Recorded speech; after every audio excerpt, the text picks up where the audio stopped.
scene were right there for you. But I personally thought that it was Randy.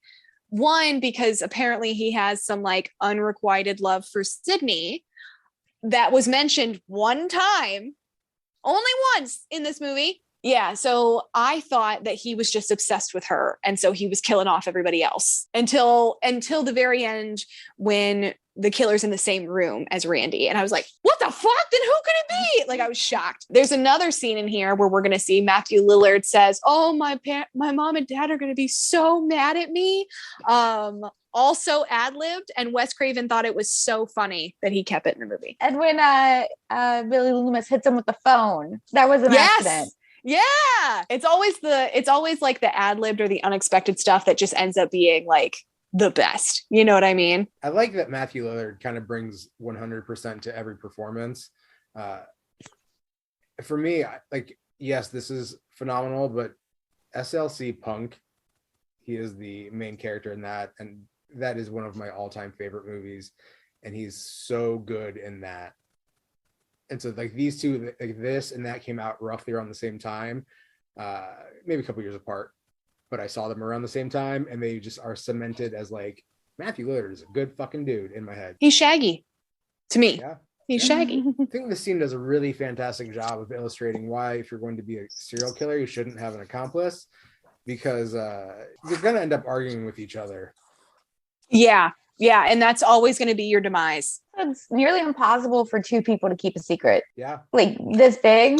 One of them's going to do something, say something, do it Be again. cocky about it. Yeah. Be cocky about it. Kill someone they weren't supposed to. They didn't agree on. Yeah.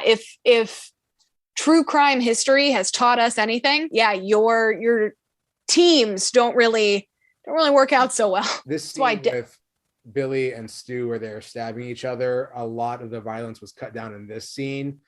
So you'll see more reaction shots than stabbing shots. And they also used a collapsible blade to for these like stabbing scenes. For any of the stabbing scenes, they used a collapsible blade so that way it would look more realistic and they wouldn't have to like edit it so much. Gail Weathers coming in with the gun. All right. Man, I thought she was dead. She looked dead, still does. Great line. Great line. Really know how to piss someone off. I'm sorry, but I just think Courtney Cox's hair in this was great. I love that. Alina, we're all three so enraptured with the movie. We're like, oh, right, we need to be talking.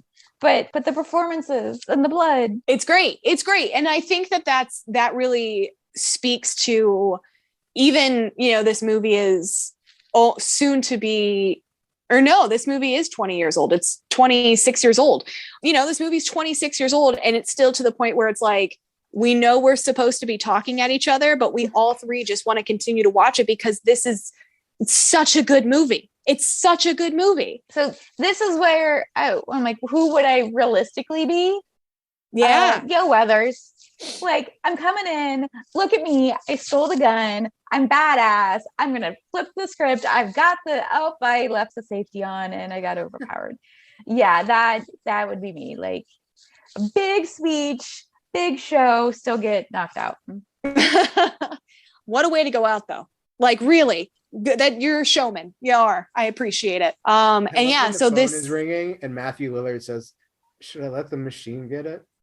Yeah, because Matthew Lillard, he's bleeding a lot. He's like, I'm dying here, man.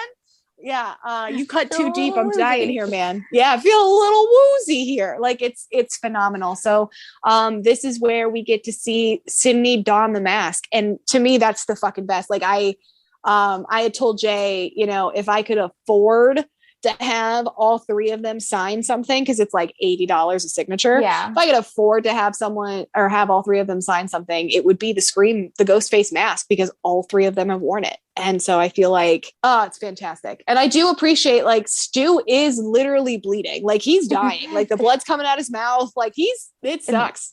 It's all over his hands. It's everywhere. And I love when Billy Loomis like licks his fingers and goes, cornstarch. It's what they used for the pig's blood in Carrie. Like, just coming in with those movie facts. We talk so much about how good Nev Campbell is, how good Courtney R. Cox is. Courtney Cox is, all those. Did you say Courtney R. Cox? I sure did. But where did that come from? I fucking don't know. He should have hyphenated that when they were married. Courtney Yeah. R. Cox. Yeah. Yep, see? there you go. Would have been perfect. See? But Skeet Ulrich is really fucking good too. Oh my God, he's amazing. He's great. He's absolutely great. When he flips the switch and he becomes stone cold. Mm-hmm. And then, so when he gets covered in feathers here, that's what I'm like, that's how you know he's truly unhinged. Like, he went berserk for no reason. He shouldn't be doing this. He should be fixing the situation. And that's, that fucking scene right there where Stu just starts running at Sydney and she just flips him on. Oh my God. He like tackles her to the ground and then she gets the leverage and flips back over on top of him. Yes, bitch, get it. Like, so much excitement. So much excitement. This movie is fantastic. Great death. Really great death. I always love to see like one of those big hulking TVs that we all had in the 90s. Yeah, the ones we all grew up with. Just get smashed on your head. Cause like, I'm sorry, my flat screen TV, if that were to fall on me from the distance that fell on Stu, wouldn't have done anything. Would not have done anything. Like, it would have hurt, but it wouldn't have killed me. But like that, where that glass just shatters and his whole head gets beautiful death. Beautiful death. What do you think about Kevin Williamson writing that Matt Lillard, that Stu Macher didn't die in a potential sequel idea that Kevin Williamson sold to Dimension? Just the story outline. Yeah. Stu Macher isn't dead. He's in prison. I mean, does it add to this? It is interesting, but does it add to the story? Like, does it come into play in the sequel more often? I think like Stu gets out. Okay. I think that would have been fun. That would have been fun to see where that went. I want to know more about that script, or it wasn't a script, it was just a story. But if the rumors are true that they've already greenlit Scream 6, stop it right now. That I don't want to be spoiled. Oh my God. No, that's a great idea. I love that idea. And it would be cool too, because you get to see his face all fucked up. I love that idea. I think it would make a great Scream 6, because that's the thing about all the Screams is that they all are related to Sydney in some kind of way, shape, or form. So, that's a great storyline to bring it on back to Sydney. So I like it. I like it a lot. I would like to see that. I would like to see that movie. I'd see that movie. There's a fan edit somewhere on YouTube. I think they called it like Scream 5 fan trailer, and where the creator had Stu Macher like in the back of a police car, like aged up and scarred.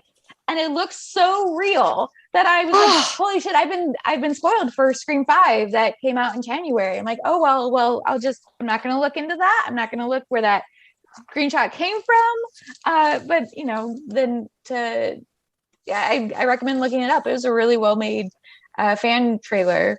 Oh my God, that's so cool. I'm pretty sure the comments are just like, turn this into a movie, please. Yeah, seriously, that's great. Somewhere. That's it. Now we're leaving and we're coming out of close up of Stu Macher's house, doing that beautiful green screen overlook that we all love. And Sydney prevails. And I do love that moment where they're like, well, be careful because the killer always comes back. And you get that last little jump scare of Billy and him coming up going, and just one to the head, Sydney, one to the fucking head is beautiful. It's beautiful. Scream 1. That's it. Clap, clap, clap, clap, clap. It's a great movie. Great movie. Now, Alina, Jay, and I have a wonderful tradition that we've been doing on the podcast. We do our trivia game. And so we have a host section, our guest host section, and then we have a Jay and I section. So right now, guest host section has 1 point. And so the goal of this game is to get 3 cards or 3 points. Now, each card has 2 questions on it. You have to get both questions right on the card to be able to keep the card. And each card has a weapon on it. And there are 5 different weapons. You want 3 different weapons to win the game. So right now, it is 1-1-1. But overall, I'm winning because previous trivia game before, I won. All right. So I'm going to go ahead and shuffle through these cards here, and you're just going to tell me when to stop. Now. Stop. All right. Yeah. Now, would you like left side, right side, or middle? Middle. All right. We're going to just sneak right in here. Shabam. Okay. I typically like that one of your answers was Ripley, And I was like, Yes. damn, I would have known that. That's the name of my dog because of that movie. And then, yeah, the one on My Bloody Valentine, when you would watch My Bloody Valentine. But then some of these, I'm like, oh shit, I have no idea. Yeah, No yeah, idea. they're really fun. Like, as someone who, like, Jay definitely knows a lot more than I do. I love horror. I love everything about it, but Jay definitely knows a lot more like fun filming facts about things than I do. So to start your card off, Alina, this is for a crossbow. Your first question is, this HBO TV series was based on the novels by Charlene Harris, featuring a telepathic waitress named Sookie Stackhouse. What was that True series? Blood. Very nice. Boom, boom, boom, boom, boom. Okay. Yeah. All right. Perfect. Your next question. What 1986 horror movie features cameos from Ozzy Osbourne and Gene Simmons? Can I give a hint? Please. Yes. Please give her a hint if you would like. Alina, would you like a hint? Sure. Would you like a phone a friend? There is another movie that has the same name, Yes. but has no relation whatsoever, Yes. and features an actress from True Blood. Yes. Cool. Yes. That's a very good hint. Now, Thank you. a lot of times the other title of this movie, here's your second hint. The other title of this movie features a very, very cute little character. So if that helps at all, he usually has a little sucker that he carries with him. Yes. Okay. So go ahead. What is the title of the 1986 horror movie featuring cameos from Ozzy Osbourne and Gene Simmons? Only based on the sucker, I'm going to say Trick or Treat. Yeah. Okay.